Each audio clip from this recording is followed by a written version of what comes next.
Hello.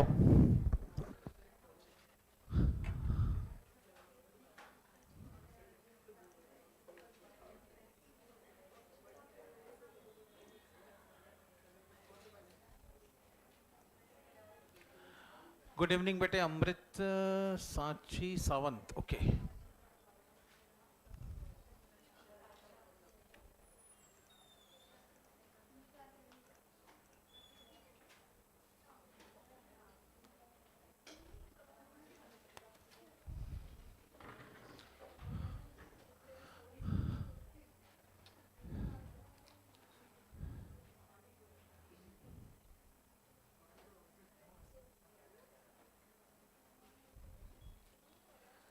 Udit, Gayatri, DK, very good evening to all of you. क्या हाल चाल है बेटे? कुछ ना बोलने की कसम खा के आने वाले बच्चों, क्या हाल चाल है बेटा? मेरे प्रातः स्मरणीय बच्चों, क्या हाल चाल है? Good evening. ठीक है, वेरी गुड इवनिंग। शुरू करें। कल तक बेटे हमारी बात हो गई थी एसेट की फंडामेंटल प्रोमाइसेस ऑफ अकाउंटिंग की बात कर रहे थे। कल हम लोगों ने एसेट की डेफिनेशन के ऊपर डिस्कशन किया था। क्या था definition? Assets are economic resources having the future economic benefit, और उसके आगे future economic benefit which are under the control of entity. इसी के बेसिस पर अगर देखा जाए तो एसेट्स की कई अलग अलग कैटेगरी बन जाती है यहाँ पर। तो लिखें बेटे क्लासिफिकेशन ऑफ एसेट्स। लिखें क्लासिफिकेशन ऑफ एसेट। एसेट की अगर क्लासिफिकेशन की बात करूं तो मेजर क्लासिफिकेशन इसकी दो ही होती हैं। एक तो होती है रियल एसेट्स, एक तो होती है रियल एसेट्स और दूसरी होती है फिक्टिशियस एसेट। Fictitious asset. हाँ बेटे, सबसे पहले बात करूं तो एसेट की क्लासिफिकेशन की, तो एसेट की क्लासिफिकेशन की दो ही कैटेगरी होती है। एक होती है रियल एसेट और दूसरी होती है fictitious asset. What is the meaning of real asset? कोई भी ऐसी एसेट जिससे आपको फ्यूचर में इकोनॉमिक बेनिफिट मिलने वाले हैं और अगर आप चाहें तो इसे फ्यूचर में कैश में कन्वर्ट कर सकते हैं। You can convert those asset into cash into future, that is known as what? Real asset. लेकिन अगर कोई भी एसेट ऐसी है जिससे आपको फ्यूचर में इकोनॉमिक बेनिफिट मिले या नहीं मिले वो तो ठीक है, लेकिन कैश में कन्वर्टेबल नहीं है, कम से कम आप चाह के भी इसको कैश में कन्वर्ट नहीं कर सकते, तो इसको कहने लगते हैं हम लोग फिक्टिशियस एसेट। फॉर एग्जाम्पल बेटे, कभी आपने 11th-12th में बैलेंस शीट में एसेट साइड में एक आइटम लिखा होगा डेफर्ड रेवेन्यू एक्सपेंडिचर, लिखा था, या डेफर्ड एडवर्टीजमेंट एक्सपेंडिचर। चलो दूसरे तरीके से समझाता हूँ। मान लो बेटे तुम्हारी एसेट है, तुमने कोई एक मशीन परचेस करी, ठीक है? एक मशीन परचेस करी, मशीन की कॉस्ट है 5 लाख रुपीस की और इस मशीन की एस्टिमेटेड लाइफ है 5 साल। इसका मतलब मशीन से बेनिफिट कब तक मिलेगा? 5 साल तक। तो इस कॉस्ट को आपको कितने साल में राइट ऑफ कर देना चाहिए? 5 साल में राइट ऑफ कर देना चाहिए। देखो भैया, अकाउंटिंग के अंदर दो बड़े बेसिक प्रिंसिपल हैं जिनको आप कह सकते हैं they are the mother of all accounting principles and concepts. उसके अंदर एक कॉन्सेप्ट है concept of prudence, concept of prudence, और एक है उसके अंदर cost benefit concept, cost benefit concept. ठीक, अगर मैं फिलहाल सिर्फ कॉस्ट बेनिफिट कॉन्सेप्ट का डिस्कशन करूं तो ये बेनिफिट ये कहता है कि भाई जब तक आपको इसका बेनिफिट मिलेगा तब तक आपको इसकी कॉस्ट को रिकॉग्नाइज करना पड़ेगा। ठीक, अब यहां पर कॉस्ट बेनिफिट कॉन्सेप्ट ये कहता है कि भले तुमने आज मशीन खरीदी हो, आज तुमने भले ही 50,000 रुपए 5 लाख रुपए खर्च कर दी हो, लेकिन बेनिफिट कब तक मिलने वाला है? 5 साल तक मिलने वाला है। तो क्योंकि बेनिफिट 5 साल तक मिलने वाला है, इसलिए इसका खर्चा भी एज एन एक्सपेंस अकाउंट की बुक में रिकॉर्ड कब तक होता रहना चाहिए? 5 साल तक राइट ऑफ होता रहना चाहिए, थोड़ा थोड़ा करके। ठीक है, तो आपने कॉस्ट बेनिफिट कॉन्सेप्ट को पूरा करने के लिए एक जुगाड़ लगाया। आपने लगाना शुरू कर दिया क्या? डेप्रिसिएशन। डेप्रिसिएशन का फॉर्मूला क्या होगा? Cost of asset 5 lakh minus scrap value जो कि फिलहाल नील है हमारे लिए, divided by estimated useful life 5। तो पर ईयर का डेप्रिसिएशन कितना लगाना शुरू कर दिया? 1 लाख रुपीज पर एनम का डेप्रिसिएशन लगाना शुरू कर दिया। इतना ठीक? अरे याद आया कि नहीं? कुछ ऐसा कुछ करते थे ना डेप्रिसिएशन में। ठीक है, ये डेप्रिसिएशन में आप करते क्या था? असल में आप करते ये थे कि आपने कहा कि भैया देखो, आज हमने कोई मशीन खरीदी है 0 पीरियड, ठीक है ना, 1 2 3 4 5 साल तक मशीन चलेगी। तो क्योंकि 5 साल तक मशीन चलेगी तो इस 5 लाख रुपए को हम 1 साल का खर्चा नहीं मानेंगे। खर्चा कितने साल का मानेंगे? 5 साल का। और आपने इन 5 लाख रुपए को 5 साल में डिवाइड कर दिया ना बेटे?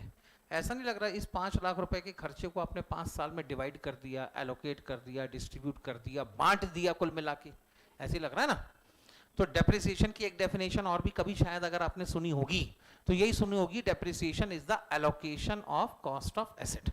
आप अपनी एसेट की कॉस्ट को उसकी एस्टिमेटेड इकोनॉमिक यूजफुल लाइफ के बीच में सुना है कि नहीं सुना? अच्छा नहीं, मैंने कुछ नहीं बोला, जाने दो, खैर हटाओ।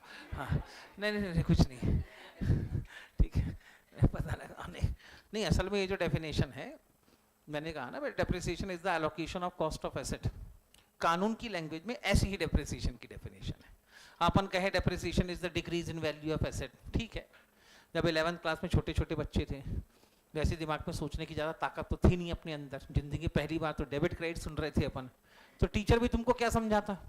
और जैसे टीचर तुमको बोलता depreciation is the allocation of cost of asset, तुम बोलते सर एलोकेशन म्हणजे, टीचर बोलता काय नहीं रे, ठीक है। फिर वो अल्टीमेटली किस पे आ जाता? Decrease in value of asset पे ही आ जाता घूम फिर के।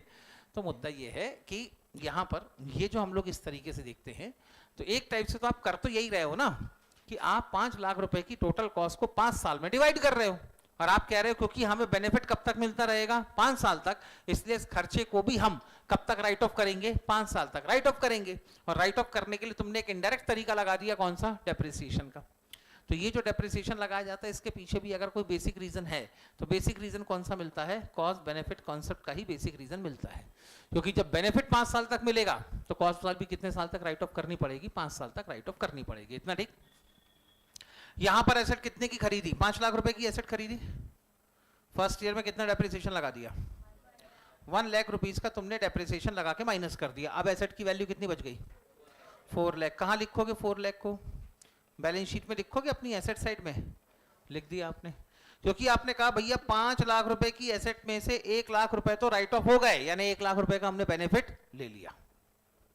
लेकिन अभी भी कितने रुपए की कॉस्ट के अगेंस्ट में बेनिफिट लेना बाकी है? तो 4 लाख रुपए की कॉस्ट का बेनिफिट अभी भी हमको लेना बाकी है, और ये कब तक मिलता रहेगा? 4 साल तक मिलता रहेगा। इतना क्लियर है? पक्का? अब मैं यहां पर सिर्फ मशीन की जगह इसका नाम बदल दूं, एडवर्टीजमेंट एक्सपेंस लिख देता हूं। मैं नाम बदला मैंने, और तो कुछ नहीं किया। 5 लाख रुपए खर्च कर दिए एडवर्टीजमेंट में, खर्च कर दिए अपन ने। अब हमारी उम्मीद है कि अभी जो हमने इतनी हैवी मार्केटिंग करी है, इतनी हैवी एडवर्टीजमेंट करी है, इतना जो पैसा खर्चा किया है, इसका, हाँ प्लीज प्लीज प्लीज, हाँ, इसका हमें अगले 5 साल तक बेनिफिट मिलता रहेगा। ठीक, कॉन्सेप्ट फिर भी यहां पर सेम चल रहा है। कॉन्सेप्ट यहां पर ये कहता है कि भैया हमने 5 लाख रुपए हैवी एडवर्टीजमेंट पे खर्च कर दिया और इतना खर्चा किया है कि इसका बेनिफिट कब तक मिलेगा? अगले 5 साल तक मिलेगा। तो कॉस्ट बेनिफिट कॉन्सेप्ट तो यहां पर भी लगना चाहिए। और ये एडवर्टीजमेंट का खर्चा भी कितने साल में राइट ऑफ होना चाहिए? 5 साल में राइट ऑफ होना चाहिए। और इस 5 लाख को डिवाइडेड बाय 5 करोगे तो हर साल कितने का खर्चा काउंट करोगे? 1 लाख का खर्चा काउंट करोगे। तो फर्स्ट ईयर में तुमने 5 लाख रुपीस एडवर्टीजमेंट एक्सपेंस के ऊपर खर्च कर दिए। फर्स्ट ईयर में 1 लाख रुपए के खर्चे को आपने प्रॉफिट एंड लॉस अकाउंट में डेबिट करके खर्चे वर्चे के नाम पे रिकॉर्ड करके इसको बुक भी कर दिया आपने। यानी इनडायरेक्टली आपने कह दिया कि इन 1 लाख रुपए के एडवर्टीजमेंट एक्सपेंसेस का बेनिफिट हम करंट ईयर में ले चुके हैं। अभी बेनिफिट कितने का लेना बाकी है? 4 लाख रुपए का बेनिफिट लेना बाकी है। अभी 4 लाख रुपए जो बचे हुए हैं तुम्हारे एडवर्टीजमेंट एक्सपेंसेस के, इसको कहां शो करोगे? डेफिनेटली इसको ही बैलेंस शीट में शो करोगे। किस साइड में शो करोगे? अपने एसेट साइड में शो करोगे। लेकिन जब मैं यहां पे लिखता हूं मशीन और जब मैं लिखता हूं एडवर्टीजमेंट एक्सपेंडिचर, तो दोनों के बीच में डिफरेंस क्या है? अगर 3 साल के आखिरी में मेरा मन हुआ तो क्या मशीन को बेचा जा सकता है? मशीन को बेच के कुछ ना कुछ पैसे मिलेंगे। So that is the real asset which can B convertible into cash in the future. लेकिन आप किसी से बोलोगे हमारे एडवर्टीजमेंट एक्सपेंसेस खरीद लो। हमने एक जमाने पहले एडवर्टीजमेंट एक्सपेंसेस किए थे 5 लाख के, 2 लाख रुपए राइट ऑफ किए, 3 लाख रुपए राइट ऑफ करना बाकी है, हमारे घाटे खरीद लो। कभी बेटे घाटे और खर्चों की दुकान देखिए तुमने? यहां पे घाटे बेचे जाते हैं, खर्चों की होलसेल दुकान, ऐसा कहीं पढ़ा है क्या तुमने? नहीं। इसका मतलब क्या आप एडवर्टीजमेंट एक्सपेंसेस को कैश में कन्वर्ट कर सकते हैं? नहीं कर सकते।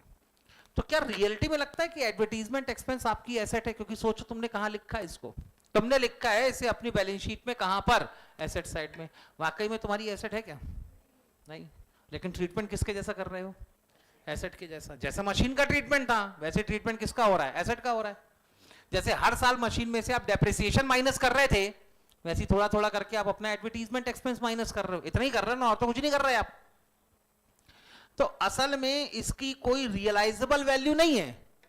एडवर्टीजमेंट एक्सपेंसेस को आप फ्यूचर में मार्केट में जाके बेच नहीं सकते, अब बेच के उसको कैश में कन्वर्ट नहीं कर सकते आप, तो इसकी कोई रियलाइजेबल वैल्यू नहीं है।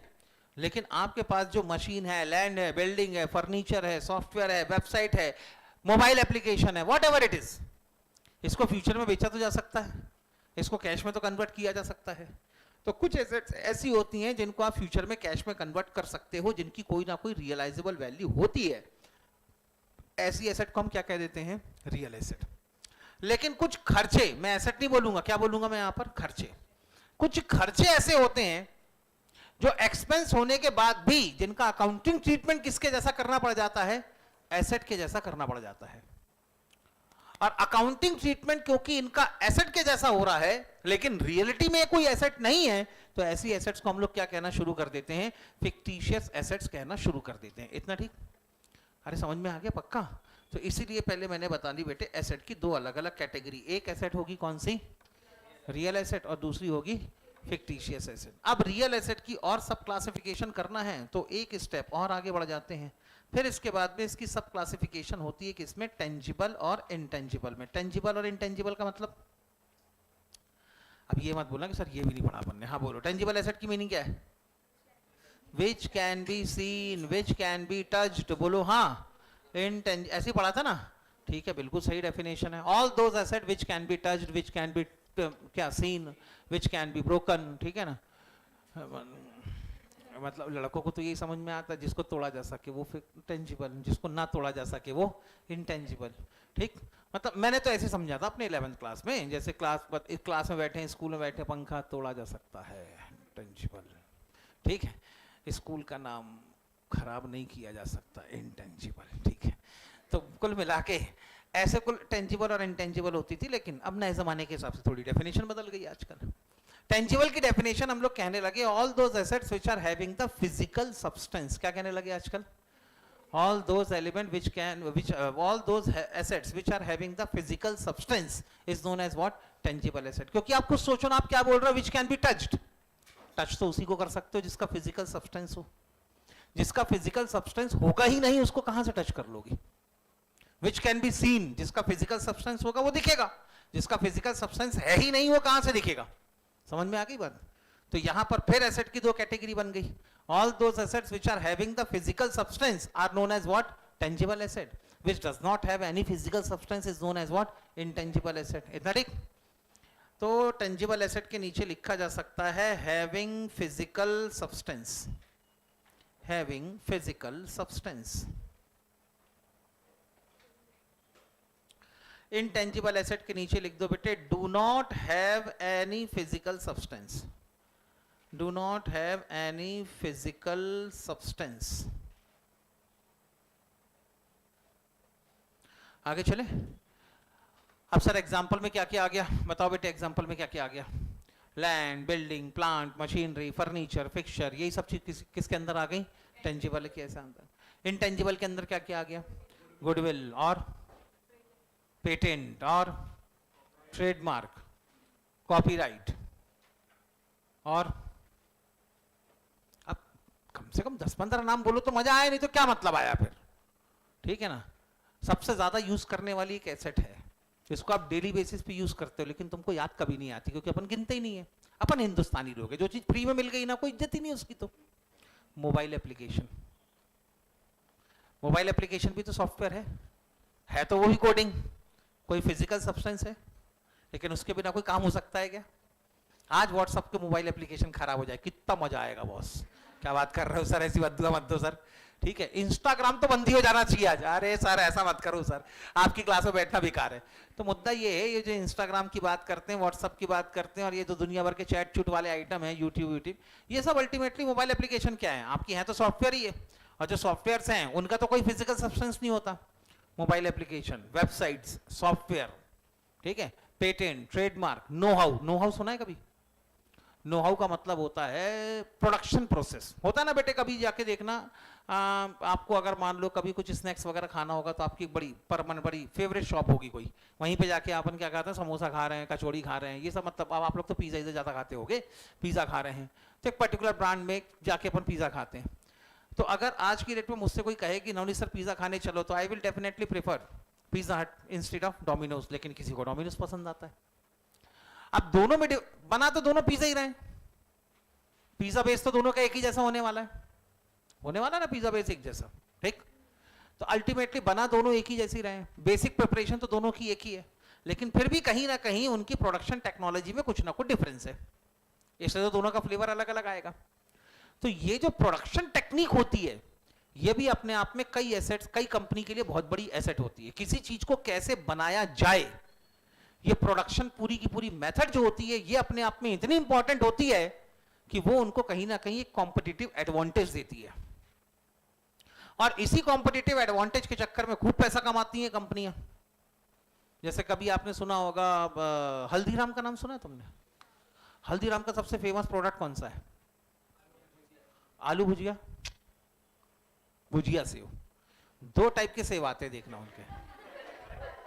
हाँ नहीं, हाँ दो टाइप के सेव आते हैं, एक आता आलू भुजिया और एक आता भुजिया सेव, ठीक है ना। आलू भुजिया थोड़ा सा खट्टा होता है और चाट मसाला डाला होता है उसमें, ठीक है। और एक आता भुजिया सेव, थोड़ा सा चिरपिरा होता है कि नहीं। और सबसे ज्यादा बिकने वाला प्रोडक्ट है उनका भुजिया सेव। 70% रेवेन्यू आज भी हल्दीराम का अगर आता है तो भुजिया सेव से आता है। और जितना तो इंडिया से रेवेन्यू नहीं आता, उससे ज्यादा तो उनका विदेशों से रेवेन्यू आता है। सबसे ज्यादा आलू भुजिया एक्सपोर्ट होता है कनाडा में, यूरोप में और अमेरिका में। क्योंकि सबसे ज्यादा गुजराती कहाँ? अमेरिका में। और गुजराती आदमी बिना आलू भुजिया खाए तो खाना खाता ही नहीं है, उसको भुजिया सेव फाफड़ा फूफड़ा कुछ तो चाहिए ही है।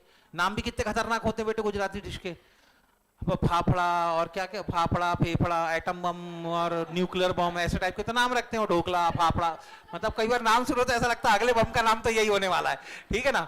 मतलब सोचो ना, भारत ने एक नई मिसाइल बनाई, नाम रखा ढोकला 3500, तो मतलब नाम भी कितना खतरनाक है, ठीक है। तो अब ऐसा नहीं है, मतलब सभी के साथ में है, ठीक है। तो जाने दो। खैर, अब आलू भुजिया के साथ में क्या है, इतनी और दुनिया में इतनी भुजिया बनाने वाली कंपनियां हैं, इतना सेव बनाने वाली कंपनियां, किसी ने कॉपी नहीं करी होगी क्या? सबने ट्राई किया बॉस। इंदौर के नमकीन, आकाश के नमकीन का भी आपने सुना होगा, एक इंदौर की बहुत बड़ी कंपनी है और भयंकर ये भी बेचती है चूड़ा उड़ा बना के। इनने बहुत ट्राई किया लेकिन कभी भुजिया सेव का डुप्लीकेट बना ही नहीं पाए। और उसके बाद में वो जो अमिताभ बच्चन साहब ऐड करते हैं ना, किसका, बीकाजी भुजिया, उन्होंने ही बहुत ट्राई किया किसका, हल्दीराम का डुप्लीकेट बनाने का, भुजिया सेव का, नहीं बना पाया आज तक। और हल्दीराम का भुजिया सेव वो डुप्लीकेट बना ही नहीं सकते किसी भी हाल में, क्योंकि हल्दीराम का इकलौता भुजिया सेव ऐसा है जो देखना हल्का मतलब कि क्रीमिश कलर का होता है, और बाकी कोई भी भुजिया सेव बनाता है ना तो ब्राउन कलर का हो जाता है वो। हाँ, और उसके बाद, और नहीं, उसके पीछे का कई रीजन है। पहला रीजन तो ये है कि वो जो पानी यूज करते हैं भुजिया सेव बनाने के लिए, स्पेसिफिकली जो पानी यूज करते हैं, कभी अगर आपने नाम सुना होगा तो एमपी में एक जगह है जबलपुर के पास में एक छोटा सा शहर है कटनी से पानी आता है नागपुर। और उसके पीछे का रीजन ये है कि कटनी के पानी में हल्का सा चूना मिला हुआ होता है, और उस चूने के कारण भुजिया सेव एकदम ब्राइट कलर का दिखता है, तो देखने में बड़ा सुंदर दिखता है वो। और दूसरी चीज उसकी जो मैन्युफैक्चरिंग प्रोसेस है, अब उसकी मैन्युफैक्चरिंग प्रोसेस कभी आप लोग देख लोगे, मैंने अपनी आंखों के सामने देखा, एक बार 450 किलो उन्होंने भुजिया सेव बनाया। और हल्दी 450 किलो तो उनके लिए बड़ी आम बात है, ठीक है, 450 किलो भुजिया सेव बनाया। और वहां पर जो उस फैक्ट्री में जो हल्दीराम के ओनर हैं, फाउंडर मेंबर जो हैं, दादाजी हैं, उनको बाबा जी बोलते हैं सब लोग, बाबा जी ने जाके भुजिया सेव ट्राई किया, भुजिया सेव खाया, उनको फ्लेवर पसंद नहीं आया, पूरा 450 किलो गाय को डलवा दिया उनने तुरंत में, खड़े से उठा के फेंक दो, कोई काम का नहीं है। मतलब वो क्वालिटी के लिए इतना कॉन्शियस आदमी है वो, थोड़ा सा ही मिर्ची कम, नमक ज्यादा, खेला खत्म, पूरी की पूरी बैच खराब, किस्सा खत्म, बाहर करो, फेंको फाको बराबर करो, जानवरों को खिला दो। उनका सीधा सीधा फंडा है बॉस। ऐसा भी नहीं कि 5 रुपए वाले छोटे पाव पैक करके बेच दो, नहीं, ब्रांड खराब नहीं करेंगे अपन। तो उनकी जो भुजिया सेव बनाने की प्रोसेस है, वो प्रोसेस उन्होंने आज तक इतनी सीक्रेट रखी है, और उनकी प्रोसेस ही उनकी भुजिया सेव को मार्केट में बिल्कुल एक अलग ही लेवल पे जाके खड़ा कर देती है। आज भी तुम जाके देखो, आज भी अगर तुम भुजिया सेव मार्केट में खरीदने जाओगे ना, तो कोई भी भुजिया सेव 150-200 रुपए किलो के आसपास मिलता है। हल्दीराम का भुजिया सेव खरीदने चले जाओ, 300-325 रुपए किलो से कम का नहीं मिलेगा वो। तो ऐसी कंडीशन में ये इतना महंगा क्यों है? क्योंकि उनकी प्रोडक्शन, रॉ मटेरियल तो सभी एक जैसा यूज कर रहे हैं, वही दाल, वही बेसन, वही नमक, वही हल्दी, वही मिर्ची, वही यूज कर रहे होंगे, और तो कुछ नहीं है डिफरेंस उसके अंदर। लेकिन उनकी प्रोडक्शन प्रोसेस उनके प्रोडक्ट को एक बिल्कुल ही डिफरेंट लेवल पे लेके चली जाती है, और उस चक्कर में बहुत पैसे कमाते हैं ये। तो ये जो प्रोडक्शन प्रोसेस होती है जो किसी प्रोडक्ट को यूनिक बनाती है, इसको हम लोग कहते हैं नो हाउ। ठीक, तो पेटेंट का मतलब क्या हो गया? फॉर्मूला। ठीक है, नो हाउ का मतलब क्या हो गया? Production process. ठीक, तो एक हो गया पेटेंट, एक हो गया नो हाउ, और एक सुना होगा कभी आपने कॉपीराइट। कॉपीराइट का मतलब कॉपी करने के राइट्स। भाई मैंने एक बुक लिख दी, लेकिन अब मैं अपना प्रिंटिंग प्रेस खोल के बुक को छापूं और मार्केट में जाके बेचूं, ये तो मेरे से होने से रहा। भाई मैं टीचर आदमी हूं, मैं थोड़ा ना कर सकता हूं इतना तमाशा। मेरा काम बुक लिखने का, मैंने लिख दिया। लेकिन अब तुम बोलो कि मैं प्रिंटिंग प्रेस खोलूं, तो मैं नहीं खोल सकता बॉस, मेरे बस का नहीं है ये।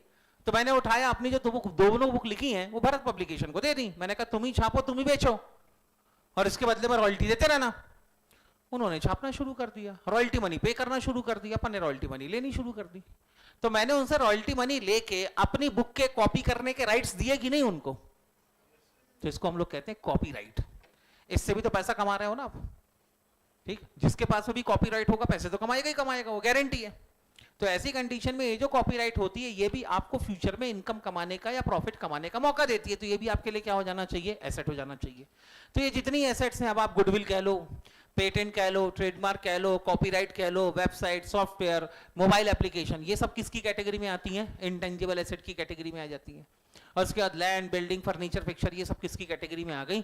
टेंजिबल एसेट की कैटेगरी में। अब ये जितनी एसेट्स हैं, रियल एसेट्स हैं और टेंजिबल एसेट्स हैं, इनको फिर अपन दो कैटेगरी में डिवाइड कर देते हैं। एक कैटेगरी तो हो गई बेटे इसकी, कौन सी? एक होती है इनके अंदर फिक्स्ड एसेट्स, और एक होती है इनके अंदर फिर कौन सी? Current assets. अब सर इनके बीच में क्या मामला है? तो भाई फिक्स्ड एसेट्स और करंट एसेट्स के बीच में मामला ये है कि कोई भी एसेट अगर आपके पास में है जिसको आप 12 मंथ से ज्यादा तक होल्ड करने के इंटेंशन से अपने पास में रखते हो, तो वो क्या बन जाएगी? आपकी fixed assets. Because in the near future you are not supposed to convert that asset into cash. लेकिन जो करंट एसेट्स हैं, आपने तो उनको होल्ड ही किया है कि जितनी जल्दी कैश में कन्वर्ट हो जाए उतना अच्छा है। फॉर एग्जांपल इन्वेंट्री, इन्वेंट्री है आपके पास में। इन्वेंट्री का मतलब स्टॉक, क्लोजिंग स्टॉक है ना आपके पास में। क्या चाहते हो? 3 साल तक पड़ा रहे हमारे गोडाउन में, कि क्या चाहते हो? कल कस्टमर आए, कल बेचे बाचे, किस्सा खत्म। सर कल बेचो बाचो, किस्सा खत्म करो। तो आपकी इंटेंशन क्या है? जितनी जल्दी कैश में कन्वर्ट हो जाए उतना अच्छा। डेटर्स, डेटर्स सुना है क्या होता है? क्या होता है? अरे वो लोग जिनको सर हमने क्रेडिट में सेल किया था, जिनसे अभी तक पैसे नहीं मिले, फ्यूचर में हम पैसे लेंगे, फ्यूचर में हम पैसे रिकवर करेंगे, उनको क्या कहते हैं हम लोग? डेटर्स कहते हैं ना, डेटर्स। तो क्या इंतजार करना 5 साल बाद डेटर्स हमको पैसे देंगे? नहीं सर, कैसी बात कर रहे हो, 15 दिन के अंदर अपन वसूल कर लेंगे उनसे, ज्यादा उधारी नहीं देते अपन। तो मुद्दा ये है कि आपकी तो इंटेंशन ही यही है कि जितनी जल्दी आप उसको कैश में कन्वर्ट कर लो उतना अच्छा है। तो फिर ये एसेट कौन सी होगी आपके लिए? Current asset. अदरवाइज वो क्या हो जाएगी आपके लिए? Fixed assets. इतना ठीक? Land fixed assets, debtors, building, furniture, fixture, होता क्या है? अरे फिक्सचर यानी होता क्या है? सर फिक्स्ड एसेट्स है, ये अपने को मालूम है सर, बाकी अब मतलब सर आपने ऐसा फालतू में तो दिखा करो। फिक्स्ड फिक्सचर्स का मतलब होता है कोई भी ऐसी एसेट जो दीवार पे फिक्स हो जाए उसको कहा जाता है फिक्सचर। जैसे कि तुम्हारा एसी, एसी कहाँ टंगा पड़ा है? देख लो अच्छे से, दीवार पे टंगा पड़ा है वो, ठीक है। ये बेटे प्रोजेक्टर की स्क्रीन, ये प्रोजेक्टर, ये सारे के सारे वॉल हैंगिंग और ये जो दीवार पे टंगने वाली जो एसेट्स है ना, उनको कहा जाता है फिक्सचर्स। ठीक है, बात समझ में आ गई? Plant and machinery fixed asset, पक्का? कंफर्म? ठीक है, डन। कैश,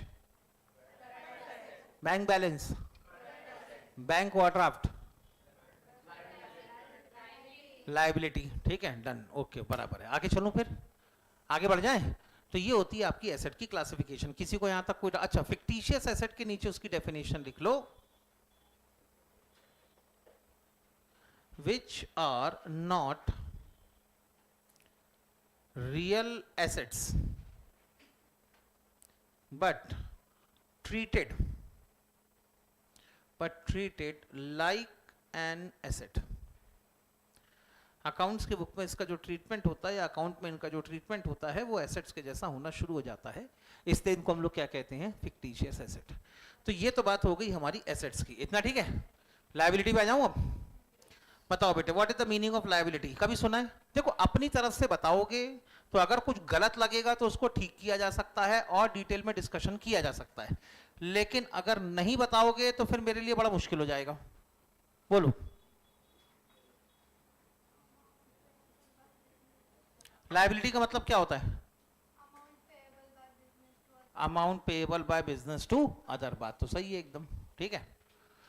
तो अगर मैं बात करूं सेकंड चीज है हमारी लायबिलिटी, तो लायबिलिटी का मतलब होता है, इसको थोड़ा सा अगर मैं टेक्निकली एक्सप्लेन करने जाऊं तो लायबिलिटी को कहा जाता है ऑब्लिगेशन, ठीक है। तो अगर आप अकाउंटिंग के पॉइंट ऑफ व्यू से लायबिलिटी को डिफाइन कर रहे हैं तो आपका हमेशा सबसे पहला वर्ड कौन सा होना चाहिए? ऑब्लिगेशन।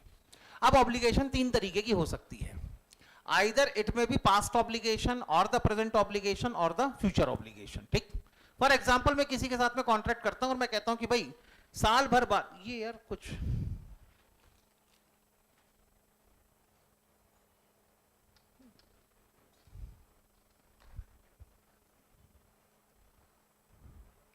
क्या बंद हो गया क्या? अरे यार ये तो नए नए में लफड़ा दिखाने लगा, कोई बात नहीं। हाँ, तो अगर मैं ऑब्लिगेशन की बात करूं तो ऑब्लिगेशन का सीधा सीधा मतलब हो सकता है यहां पर कि भाई किसी को आपकी कोई रिस्पॉन्सिबिलिटी है, किसी को कुछ अमाउंट पे करने की या किसी को फेवर लौटाने की। अब फेवर कब लौटाते हैं हम? जब पहले किसी से फेवर लिया हो हमने। अब फेवर कब लौटाना है इसके बेसिस पे डिसाइड होता है कि आपकी ऑब्लिगेशन कौन सी है। एक होती है पास्ट ऑब्लिगेशन, एक होती है प्रेजेंट ऑब्लिगेशन और एक होती है फ्यूचर ऑब्लिगेशन, ठीक। प्रेजेंट ऑब्लिगेशन का मतलब यू आर अंडर ऑब्लिगेशन, कि भाई अब आपको किसी को पैसे देना है, ठीक। तो इसको हम लोग क्या कहते हैं? Present obligation. आपने किसी से क्रेडिट में गुड्स परचेस कर लिया, अपने सप्लायर से क्रेडिट में गुड्स ले लिया, तो पैसे तो देना है ना आपको, तो अभी आपकी क्या बन गई? Present obligation.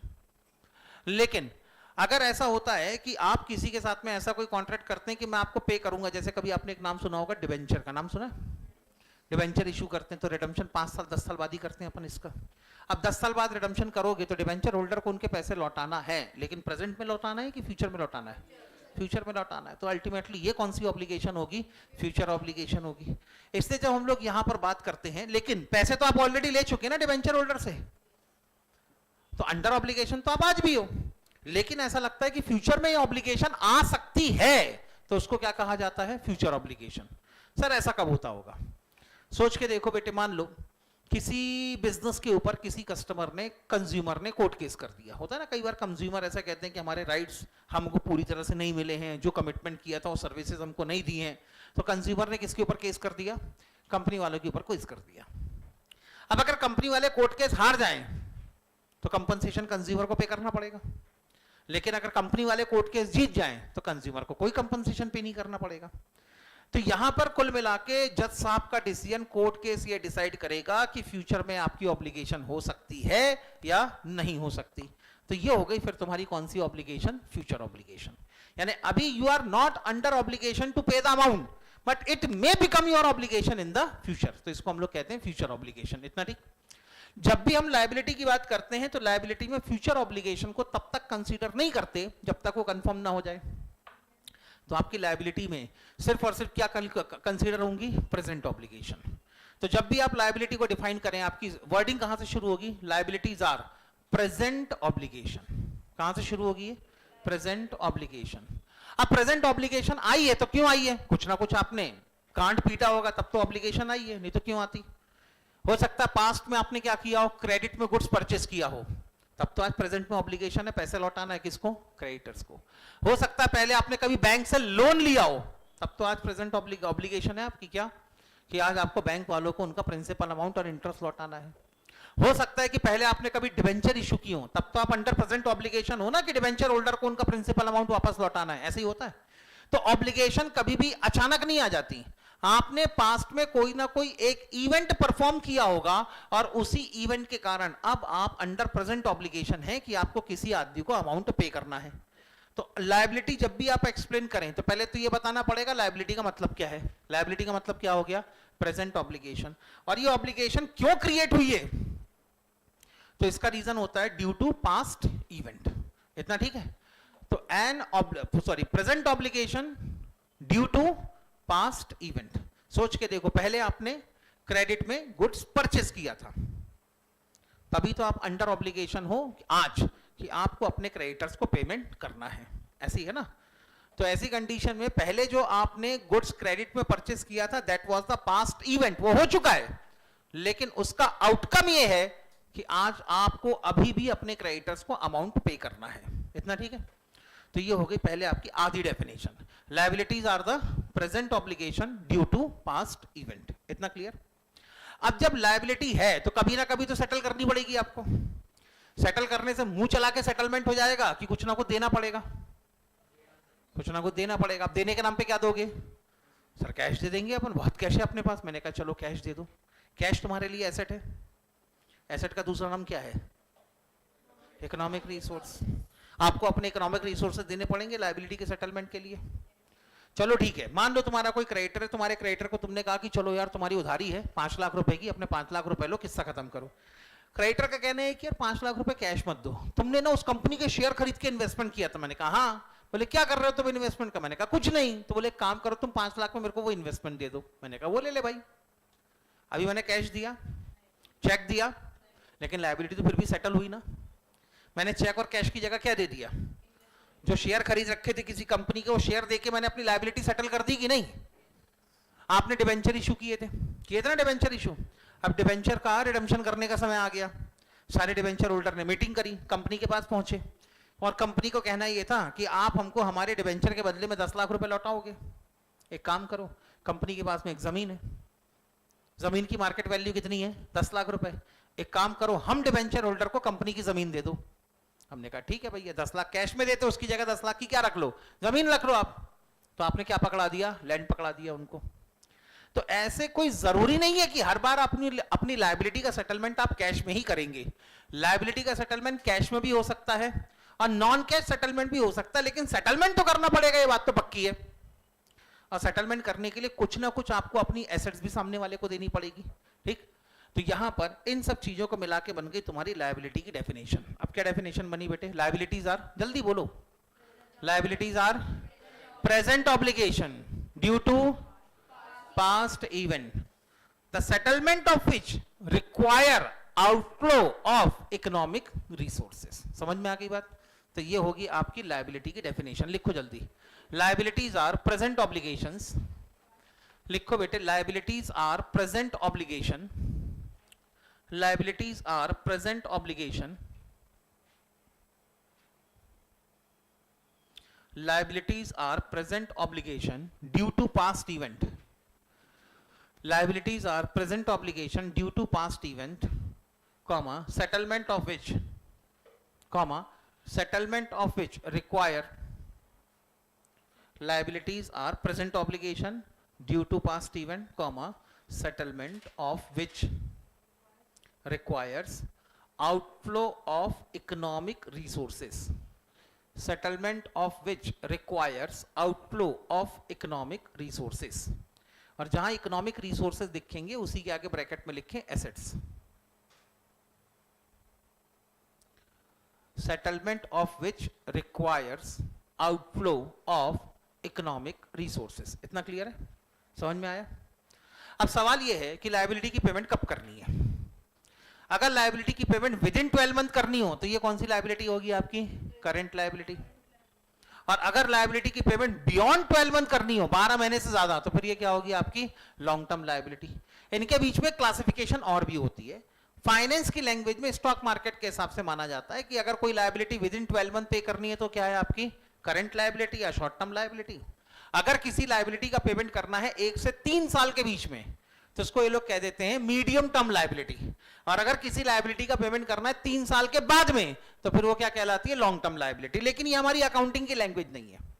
हमारी अकाउंटिंग की लैंग्वेज बेंचमार्क किसको मान के चलती है? 12 month. The liability which is payable within 12 month, ये क्या होगी आपके लिए? Current liability. But the liability which is payable beyond 12 month, ये क्या होगी आपके लिए? Long term liability. इतना ठीक? तो अब मैं लायबिलिटी की क्लासिफिकेशन की बात करूं तो लायबिलिटी को फिर 2 कैटेगरी में क्लासिफाई किया जाता है। एक होती है इंटरनल लायबिलिटी और एक होती है, अभी लिखना नहीं है पहले सुन लो, एक होती है इंटरनल लायबिलिटी और एक होती है एक्सटर्नल लायबिलिटी। अब इंटरनल लायबिलिटी के अंदर क्या आता है, तो एक ही आइटम आता है बस, कैपिटल। क्या आता है इसके अंदर, कैपिटल। भाई सोचो अगर एक बिजनेस है, बिजनेस को अपनी ऑपरेटिंग एक्टिविटी परफॉर्म करने के लिए पैसों की जरूरत होती है हमेशा। अभी अपने पैसों की जरूरत के लिए बैंक से लोन मांग के लाएंगे, तो यह है तो इनके लिए उधारी है, उधारी है, डेट है, लायबिलिटी है, मानते हो आप इसको लायबिलिटी है। तो अगर यही पैसों का इंतजाम अगर ये बिजनेसमैन से लेके करते हैं, तो आज नहीं तो कल तो बिजनेसमैन को ये पैसे लौटाने पड़ेंगे कि नहीं लौटाने पड़ेंगे। हालांकि बिजनेसमैन को ये अमाउंट कब पे करना है इसकी कोई डेट डिसाइडेड नहीं है, कितना अमाउंट पे करना है इसका भी कोई अमाउंट डिसाइडेड नहीं है, लेकिन अल्टीमेटली आपने जैसे बिजनेसमैन से पैसे लिए हैं बिजनेस को शुरू करते समय, तो जैसे बिजनेस बंद होगा उस दिन जो भी सरप्लस फंड होगा किसको लौटा दोगे आप, बिजनेसमैन को लौटा दोगे। तो जो बिजनेसमैन से या प्रोपराइटर से या बिजनेस के मालिकों से जो पैसा लिया है और बिजनेस के अंदर इन्वेस्टेड है, वो क्या है आपकी इंटरनल लायबिलिटी, क्योंकि घर के अंदर की बात है ये तो। लेकिन ओनर्स ऑफ बिजनेस या प्रोपराइटर्स ऑफ बिजनेस को अगर छोड़ दिया जाए, तो इसके अलावा बाहर वालों से अगर कोई पैसा आपने उधार लेके बिजनेस के अंदर इन्वेस्ट किया है, तो फिर ये क्या होगी आपकी एक्सटर्नल लायबिलिटी होगी। समझ में आया? तो पहले दो टाइप बन गए, कौन कौन से, एक इंटरनल लायबिलिटी और दूसरा एक्सटर्नल लायबिलिटी। इंटरनल लायबिलिटी के अंदर किसका पैसा आएगा, ओनर का या प्रोपराइटर का, इसीलिए इंटरनल लायबिलिटी को हम लोग क्या कहते हैं, प्रोपराइटर्स फंड। क्या कहते हैं, प्रोपराइटर्स फंड। लायबिलिटी का दूसरा नाम है इक्विटी। क्या नाम है लायबिलिटी का, इक्विटी। इतना ठीक है। तो यहां पर अगर मान लो आपके प्रोपराइटर या बिजनेस के मालिकों का पैसा बिजनेस में लगा है, तो इसको हम लोग क्या कहना शुरू कर देते हैं, बिजनेस के मालिक यानी कौन हो गए, ओनर। ओनर का पैसा यानी क्या हो गया, इक्विटी। तो इसको क्या कह देते हैं हम लोग कई बार, ओनर्स इक्विटी। ठीक है। तो अब आप इंटरनल लायबिलिटी कह दो या प्रोपराइटर फंड कह लो या इक्विटी फंड कह लो या इक्विटी ओनर्स इक्विटी कह लो, एक ही बात है यहां पर। ठीक। तो एक हो गई इंटरनल लायबिलिटी, नाम अलग अलग हो सकते हैं, और एक हो गई external liability. The amount invested by owner of business into the business is known as what, internal liability, जिसको आप कई बार कैपिटल भी कहते हैं। और amount borrowed from outsider are known as what, external liability. फिर ये जो एक्सटर्नल लायबिलिटी होती है इसकी दो कैटेगरी और बन जाएगी, कौन कौन सी, एक लॉन्ग टर्म और एक short term. The liability which is payable beyond 12 month is known as long term liability, but the liability which is payable within 12 month is known as what, current liability. इतना clear है? ठीक है। इससे related notes बाकी कल बनाएंगे, बाकी का हिसाब किताब कल। ठीक। कल का मतलब next working day Monday. Bye bye. Sir where are we according to module, बेटे according to module we are nowhere, क्योंकि मैं अभी आपको बेसिक टर्मोलॉजी ही सिखा रहा हूं। ठीक है। लगभग एक हफ्ते तक ये थोड़ी फिनिशिंग की क्लास चलेगी उदित, एक हफ्ते बाद मैं तुम्हारे मॉड्यूल पे आऊंगा। ठीक है। एक हफ्ते तक पहले मैं तुमको अपने हिसाब से तैयार कर लूं, फिर उसके बाद में प्रोफेशनल स्टडी शुरू करेंगे अपन। ठीक है। तब तक के लिए बाय बाय।